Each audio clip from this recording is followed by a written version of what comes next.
Bonjour tout le monde. Je vous résume la guerre tous les jours entre la Russie et l'Ukraine. Aujourd'hui, cela fait 616 jours depuis le début de l'invasion russe en Ukraine. Des unités du 3e régiment SSO ont réussi à détruire un véhicule du génie russe et à endommager un T-90M à proximité d'Avdiivka. Les combats se poursuivent sans relâche. Dans le même temps, les forces armées ukrainiennes ont détecté et détruit un drone russe Zala en éliminant l'équipage. Parallèlement, les chaînes russes rapportent que l'Ukraine a lancé une attaque au missile contre un poste de commandement du groupe Dnepr des forces armées russes, actif dans la région occupée de Kherson.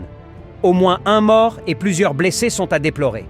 Pour rappel, la semaine dernière, le commandement militaire russe a licencié le commandant du groupement de troupes du Dniepr Oleg Makarevitch et Mikhail Teplinsky a été nommé nouveau commandant à sa place. Continuons avec les événements généraux. La Russie a transféré une grande partie de sa flotte d'hélicoptères à Taganrog après l'attaque de l'aéroport de Berdiansk. Parallèlement, l'armée ukrainienne aurait reçu ces dernières semaines un lot supplémentaire de 40 véhicules blindés de combat français AMX-10RC. En janvier de cette année, l'Ukraine en avait déjà reçu 14. Les véhicules sont utilisés par la 37e brigade de Marines. Le commandant en chef des armées Zalouzny a donné une interview honnête, affirmant que, selon lui, la guerre entre dans une phase de combat de position épuisant. Voyons maintenant l'état du front.